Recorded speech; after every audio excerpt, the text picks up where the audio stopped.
Yes.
Jai Om Vishnupad Paramam Saparivarajaka Astottara Satashi Shimad His Divine Grace Sri Bhaktivedanta Swami Prabhupada Ki Jai. Jai Om Vishnupad Paramam Saparivarajaka Astottara Satashi Shimad His Divine Grace Bhakti Siddhanta Saraswati Goswami Prabhupada Ki Jai. Ananta Kota Vaishnava Ki Jai. Namacharya Shri Haridas Thakur Ki Jai. Prem Shri Gaur Shri Krishna Chaitanya Prabhu Nityananda Shri Advaita Gadadhara Shri Gaur Bhakti Ki Jai. Shri Shri Radha Krishna Gopal Gopinath Shankul Radha Kund Giri Govardhan Ki Jai. Shri Vrindavan Dham Ki Jai. Shri Mayapurnavdi Dham Ki Jai. Angadeva Mai Ki Jai. Jamun Mai Ki Jai. Shrimati Tulsi Devi Ki Jai. Bhakti Devi Ki Jai. His Divine Grace Shri Prabhupada Ki Jai. His Divine Grace Shri Prabhupada Book Distribution Ki Jai. Gauda Premanandi. All glories are similar devotees. All glories are similar devotees. All glories are similar devotees. All glories are Shri Shri Guru and Shri Gauranga.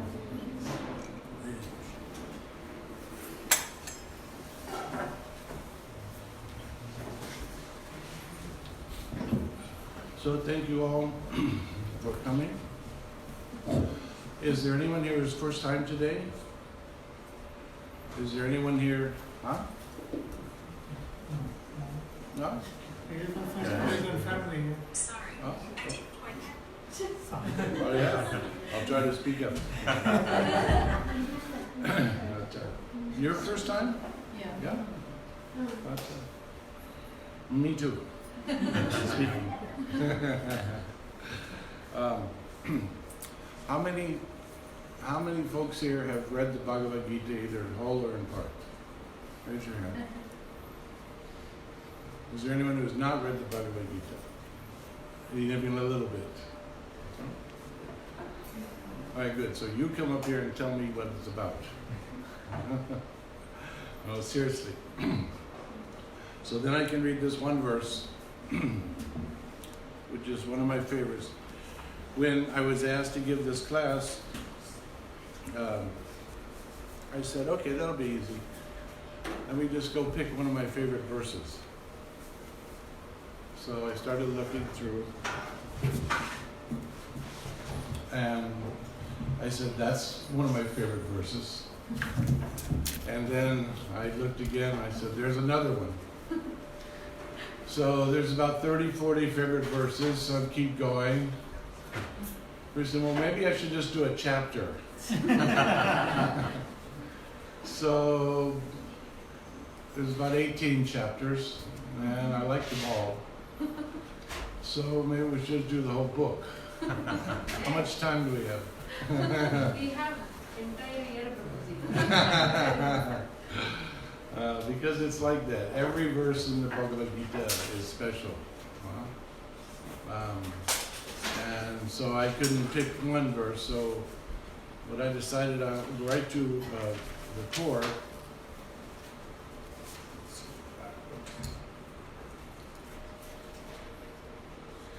This is one verse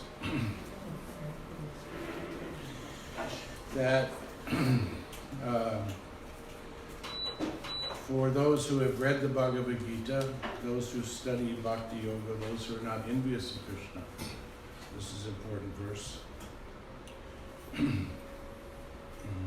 First, Om Namo Bhagavate Vasudevaya. Om Namo Bhagavate Vasudevaya. Om Namo Bhagavate Vasudevaya. Om Namo Bhagavate Vasudevaya. Om Namo Bhagavate Vasudevaya. Om Namo Bhagavate Vasudevaya. Jnanatimirandasya Jnanajana Shalakaya Chakshurunmilitam Yena Tasmai Shri Gurave Namaha. Hare Krishna Krishna Krishna Hare Hare Hare Rama Rama Rama Hare Hare. So this verse is from chapter 18. It's text number 68.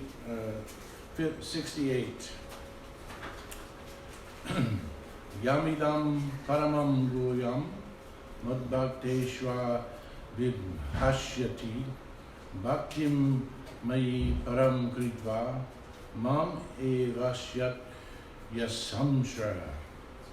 And I'll do the word for word with you. So, ya, anyone, idam, this, paramam, most, bhuyam, confidential, mat, mine, bhakteshu, amongst devotees of, abhidhashyati, explains, bhaktim, devotional service, mayi, unto me, param, transcendental, kritva, having done, mam, unto me, eva, certainly, eshyati, comes, asamshaya, without doubt. Translation by His Divine Grace. For one who explains the supreme secret to the devotees, devotional service is guaranteed. And at the end, he will come back to me. Purport. Generally, it is advised that the Bhagavad Gita be discussed amongst devotees only. For those who are not devotees will neither understand Krishna nor Bhagavad Gita. Those who do not accept Krishna as he is, and Bhagavad Gita as it is, should not try to explain Bhagavad Gita whimsically and become offenders. Bhagavad Gita should be explained to persons who already accept Krishna as the Supreme Personality of Godhead. It is subject matter for the devotees only, and not for philosophical speculators. Anyone, however, who tries sincerely to present Bhagavad Gita as it is, will advance in devotional activities and reach the pure devotional state of life. As a result of such pure devotion, he is sure to go back home, back to Godhead. There's a bargain for you, isn't it? So those who discuss the Bhagavad Gita with devotees, Krishna says there's no one. The next verse, and Prabhupada doesn't even give a purport to this because it's so profound. He says, there is no servant in the world who is more dear to me than he, nor will there ever be one more dear. So, very key secret, how to become dear to Krishna. You want to be dear to someone, you find out what their most treasured desire is. Krishna wants you to spread this knowledge and talk to devotees about this knowledge and help in so doing both the speaker and the listener become elevated. They both become enlightened and purified. So with that, again, I was thinking, well, which part of the Bhagavad Gita is so important? Which part is the most, and I was thinking, which verse, which page, which chapter, and then so about which one to speak about, and so like Arjuna, I became confused. So fortunately, I took shelter of Krishna, and I said, well, everybody here knows Bhagavad Gita, they've been reading Bhagavad Gita, the kids have been reading Bhagavad Gita. So, and then it dawned on me, and this is how Super Soul works, so what if there was no Bhagavad Gita? Okay? Think about that for a while. Bhagavad Gita is, I think without a doubt, you can say it is the most succinct expression of spiritual understanding and spiritual knowledge and knowledge about the soul, about the soul's relationship to God, and about God Himself. So succinct. Every verse is so succinct, straight to the point. Not a lot of flowery language, just right to the point. So what if we didn't have Bhagavad Gita? What would we be missing? So now it's your turn. You tell me. What are some of the things in the Bhagavad Gita that are important and relevant to our spiritual understanding? Anyone first? We wouldn't know who we are. Wouldn't know who we are. Meaning what? Are we this body, or are we this mind, or So that we're the soul. Yes. So Bhagavad Gita explains first off and foremost about the soul within this body. Yes, Prabhu. It gives us the knowledge about the Supreme. But the Bhagavad Gita, it gives us the knowledge how to attain the bhakti yoga. It talks about different yogas, and in the different Just one yogas, thing. I don't want you. There's a lot of people here. One thing. Very good, though. First, you said about the Supreme Being. Supreme Lord Krishna. Supreme Lord Krishna. So, what is God? Krishna. Give us an understanding of God. You look at other religious faith traditions and their literatures and their scriptures, and it's very vague. Yes. But Bhagavad Gita is not vague. It's very clear. Krishna explains very, very succinctly who God is. And what is then? Well, anyone else? Yes. What is our relationship to the God? What's our relationship? So the soul, the Atma, with the Supreme Soul. What if we didn't know that? And look at those other faith traditions that they have a concept of God, but the relationship part is very vague. You know, sometimes I'll ask, when I'm speaking to, people of other faith traditions, I say, you ever thought about someone having a relationship to God, like being, instead of asking God for everything, you'd be like God's parent?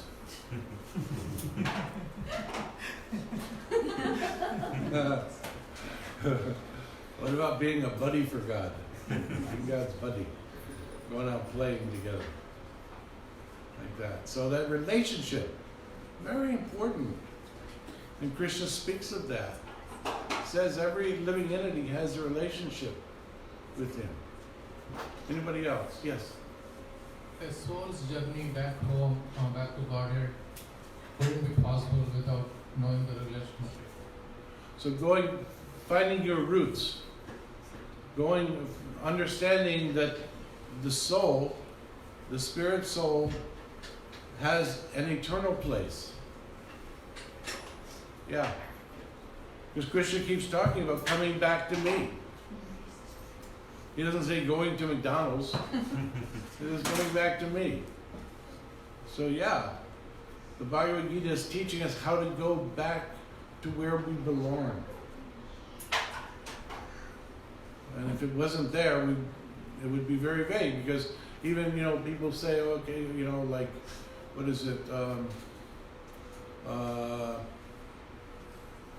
There's a verse in the Bible, in the New Testament, where Jesus was saying, in my Father's home there are many mansions, something like that. It doesn't say which one you're going to go to, though. It doesn't say how you're going to get there, or if you can get there, and if that's the place for you. So a lot of vagary there, but yes. Krishna has a form.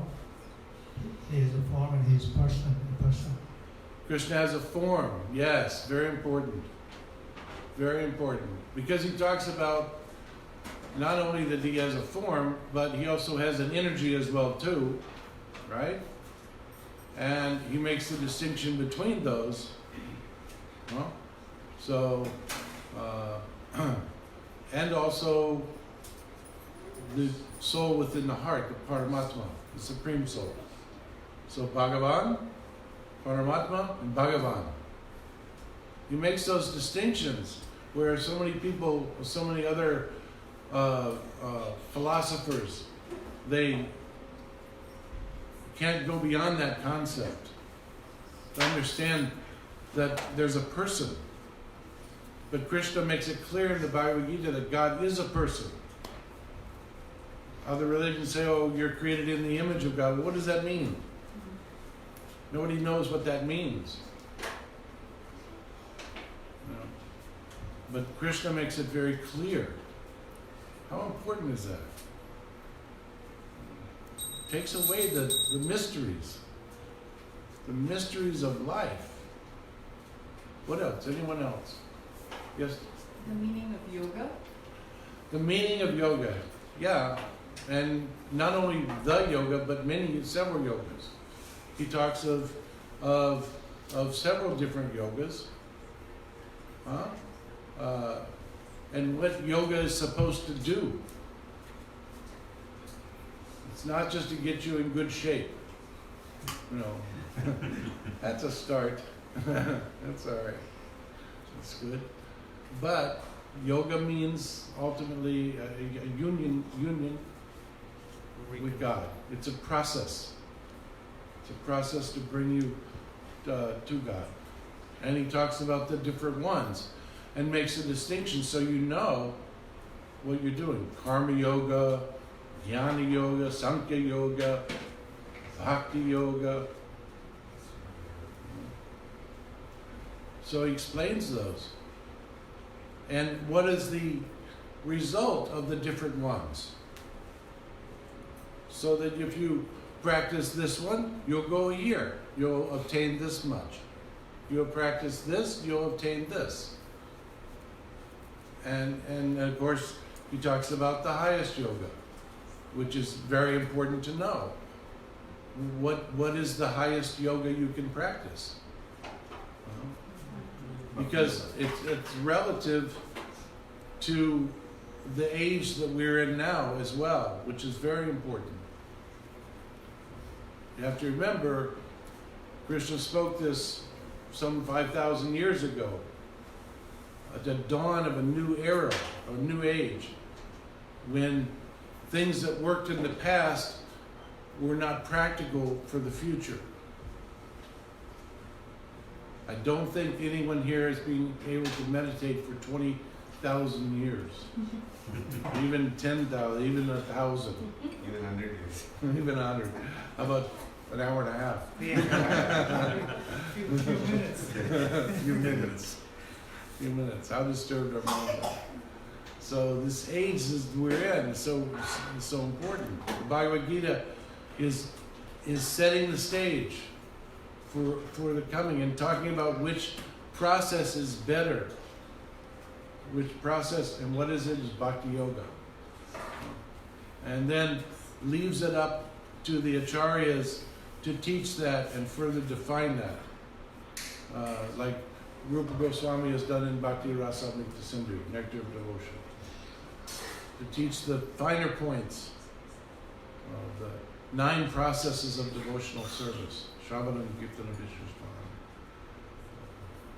Vishnu, which include the hearing and chanting. What else? Anything else? What's important in the Bhagavad Gita? What? Surrender. Surrender. Ooh, big one. Yeah, that comes in the next few verses, yeah. After everything he says, just give it up. Surrender. It's the rule book. It's the rule book for the mankind. Like when we are in difficult situation, what we are supposed to do. Each and everything is given in. Yes. That rule book, and go back to surrender, is the hardest thing. People say, okay, I worship God. And okay, fine. But are you surrendered to God? Have you learned the process of surrender? And that's ultimately what this Bhagavad Gita is teaching you. And why to do it. Why? Think about it. Why you should surrender? Look at the alternative of not surrendering to Krishna. birth, death, old age, and disease. And a whole lot of misery in between.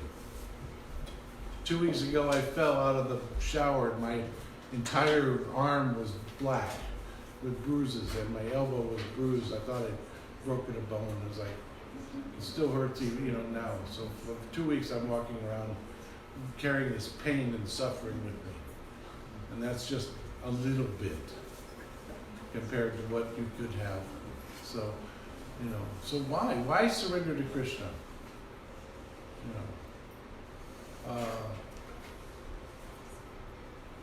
And then there are some other important points in there. But think about it, Bhagavad Gita. What are some of the other? Yes. Karma. Yeah, karma. Explaining action. Yes, explaining the actions that you do. And a lot of the Bhagavad Gita is about that because it talks about the different divine and demoniac, the activities of the divine, the activities of the demoniac, and the results of that. Anybody can go do a lot of mischievous things. We're tempted all the time in schools, kids in schools, you're tempted. So, and if you're not, you will be, trust me, been there. I vaguely remember it. But you'd be tempted all the time. We're tempted, by other folks that maybe even good intention, but the temptation is that the action and reaction of that is evil to us or has that effect that we don't want. But we may think we do. If we're in, what's that word? Maya? Huh? It's another thing that Krishna talks about in the Bhagavad Gita. He explains illusion. How important is that? To understand illusion. Think about it. When you can look and you can have the knowledge that you can see something happening and say, this is illusion. This will delude me. So Bhagavad Gita is teaching you how not to become deluded by what? Mental speculation.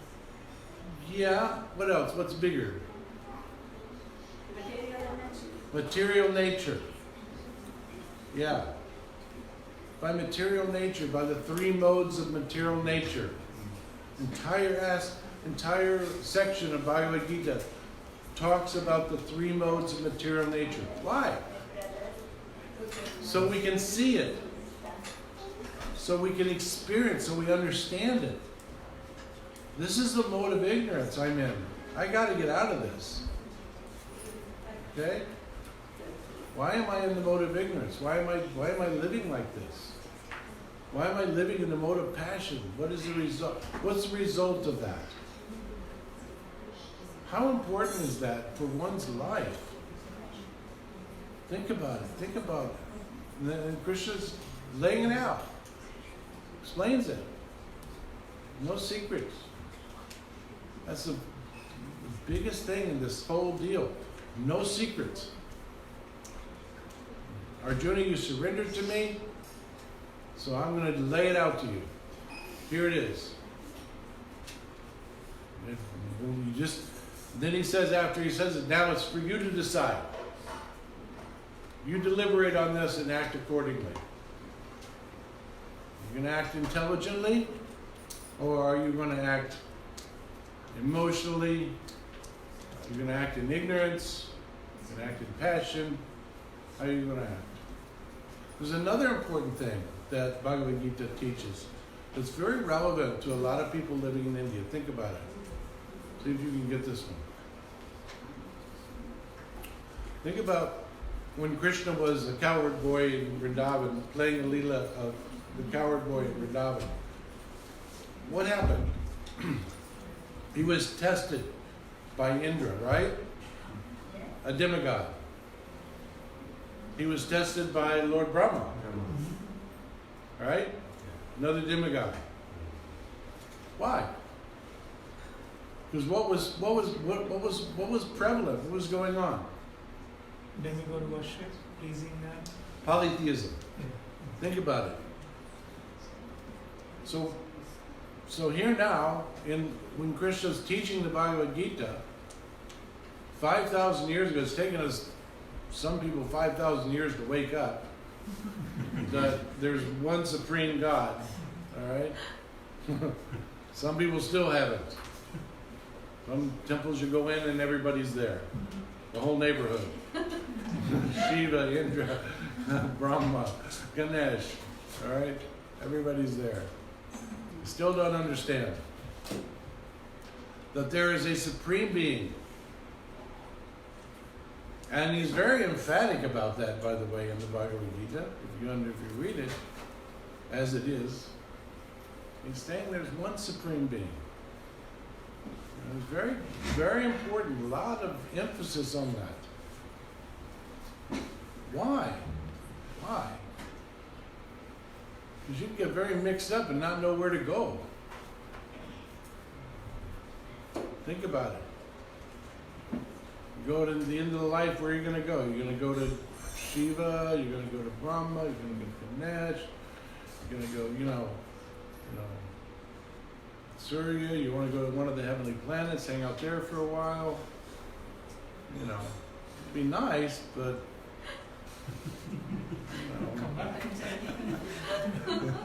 welcome back. Only just think about it. Let's say you go to a heavenly planet in your next life, okay? And you hang out there for, I don't know, maybe 10,000 years or so. Well, you're going to come back here. And this place is not getting that much better.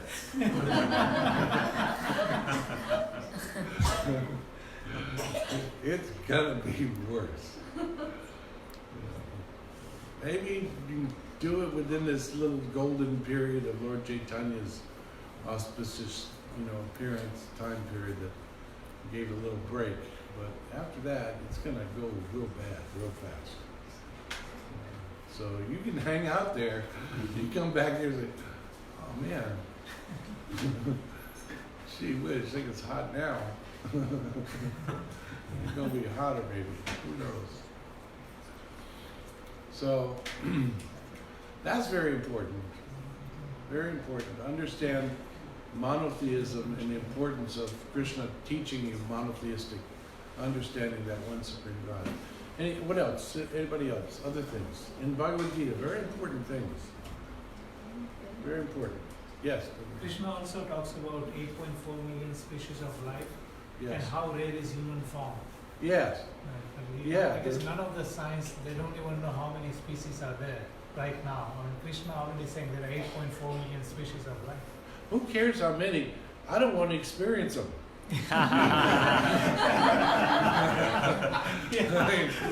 I've probably already done enough. Right? That's a little selfish, but that's okay. Sometimes being selfish is all right.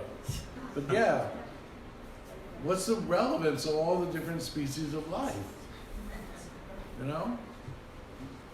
Because we got to keep getting beat up from the left side, the right side, the back side, the front side, every different species has a certain amount of. Can you imagine? Can you imagine being a worm? And every bird that flies over you, oh God, I hope he's not hungry.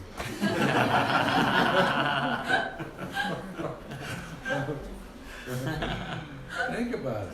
Think about it. Eesh. Eesh. I mean, it's tough. Another important thing, we kind of talked about a little bit, the relationship, the soul and our eternal existence and our relationship to Krishna from a purely spiritual point of view, not a relationship point of view. The Achintya Veda Veda Tattva. This is the Vaishnava very, very important explanation that we are simultaneously one yet different than God. We're not God, but we're simultaneously one with God but different. We don't have all the qualities of God, but we're God-like.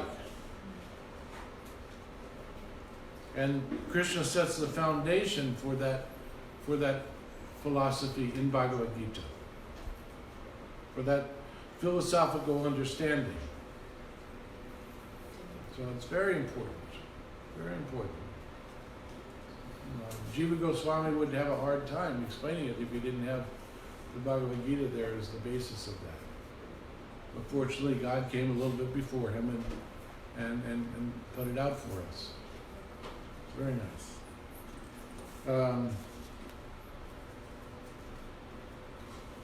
Anything else? Another? Time. Time. Time, a little bit, yeah. A little bit understanding of time. What is time? Don't be late for dinner. A little more to it than that. Yeah. Time is, of course, further explained in the Srimad Bhagavatam nicely. But he says he is time. It's another control over us that we have no control over. It shows our dependence, shows our shortcoming, and shows Krishna's superiority. That he is time. So that is important, yeah. It's an important understanding. It's an important realization.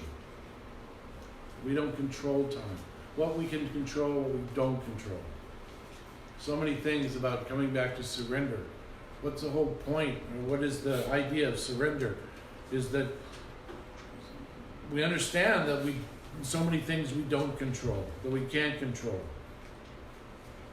And we're not supposed to control it. We don't have the know-how to control it. Many things the material nature lets us control, which gives us that false concept. Okay? As a scientist or as a doctor or a software developer, look at all the things that you can control and do and whatnot. And it's like, wow, this is really great. And you can very easily fall into illusion. So Krishna is there to teach you, even though you can control some things, okay? But don't fall into the illusion of thinking you're the supreme controller. You're controlling it because I'm giving you the ability to control. It's very important. Krishna is the ability in man. Especially in women too.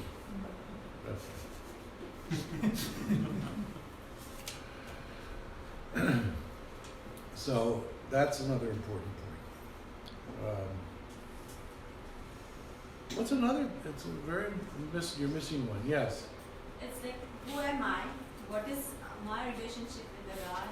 And ultimately, Krishna says how he gives us a formula how we can get rid of this material world and go back to him, like he says 700.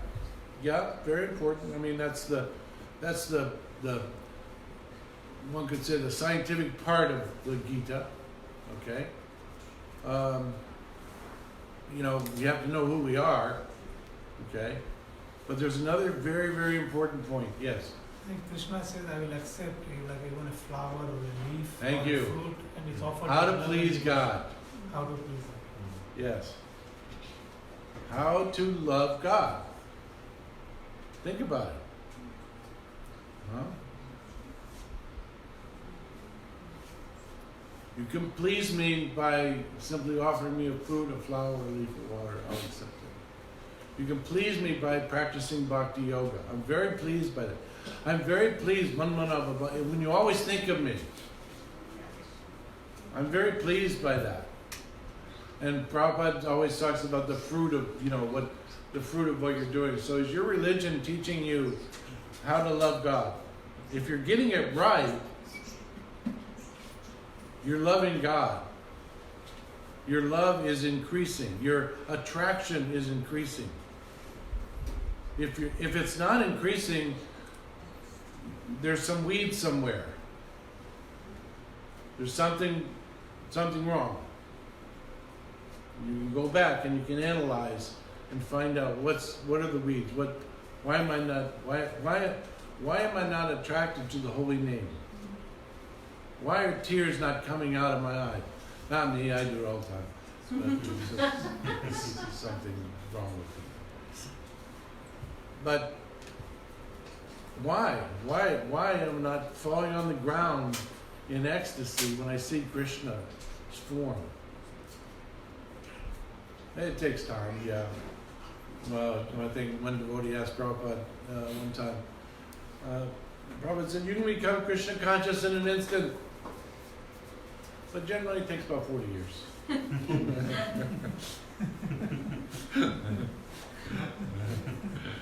Or 400 lifetimes, it just depends. But so that's very important. But loving Krishna's teaching you very simply how you can have a relationship with him. And that's you don't find that everywhere. You don't find that in the Quran per se. You don't find that in the Bible. Because even Jesus said, I have so much more to teach you, but you can't bear to hear it. Because ultimately, we're going to talk about surrender. And how many people are ready to surrender? Not many. Not many. I mean, people can't even surrender to the fact that they're going to die. You know, I don't want to hear about it. I don't want to hear about it. Right? I mean, you know, how many things they can't surrender to. And Krishna's not saying just surrender this or that. He's saying, I surrender everything. Abandon all varieties of religion, any activity, and just surrender them to me. So it's a toughie. But so special is everyone in this room. Think about it, because you all said you read the Bhagavad Gita. You all said you read part or some of the Bhagavad Gita. You've read it, and you're here. You're not envious of Krishna. When I was first, I first had a book. I might have mentioned this before, but it's worth mentioning again. My first book I got, Prabhupada's book, it was a Bhagavatam. Before I got the Bhagavad Gita, actually, I got a Bhagavatam from a devotee. He was distributing books. And both my friend and I, we were in the army, and we were reading the books. There were 2 books we got from him. And he started reading. He says, Krishna's got how many thousand wives? What's this? And you know, he said it out loud. You know, he's got 1,000 wives. You know, whatever. And how can he be God? I said, well, if he's God, he could have as many wives as he wants. He never became a devotee. He never became a devotee. He was jealous. He was envious. So everyone here is not, we're not envious, so it's very special. You know, you can walk around feeling a little special. You know, you can walk around feeling a little special. If you think about it, relationship to everybody else who's trapped in this material world in various ways, because of various reasons, because of various attachments, because of various illusions. And it's unlimited. Unlimited. You know, you can, you know, I don't know, if you start talking to someone in, you know, in the street that you meet, and they're just, wow. He's got some problems. You know, he's really attached to this, he's in illusion of that, he's misunderstood that. So you have to be very careful. We just want to feel blessed. We'll soon feel blessed that we have a little bit of an edge. Huh? We got the edge by the mercy of the pure devotee, coming in contact with some real knowledge, coming in contact with Krishna through the Bhagavad Gita. So, how much are we good? About time? Yeah? Don't do one of these Indian things.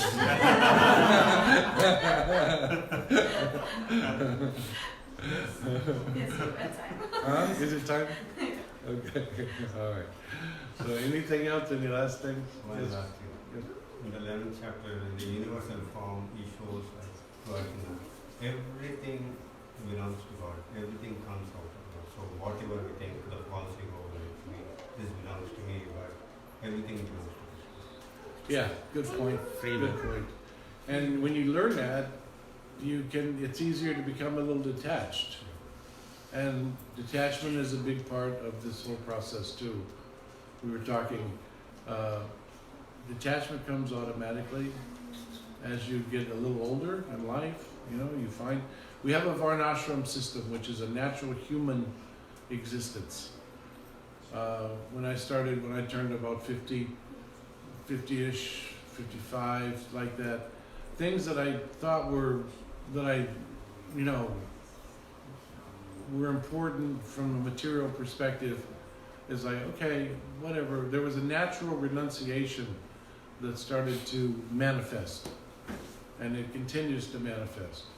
And it's just a process. So have faith in that too. The varnashram system is very important. And for you children, you kids, it's very important that you get a good foundation now. Makes all that renunciation down the road a lot easier. It'll be, oh yeah, okay, yeah, give it up. Why? Because you have a higher taste. You have a higher taste. That's Krishna. Hare Krishna. Hare Krishna. Krishna Krishna Hare Hare. Hare Rama, Rama Rama, Hare Hare. Thank you very much. Jai Shri. Prabhupada.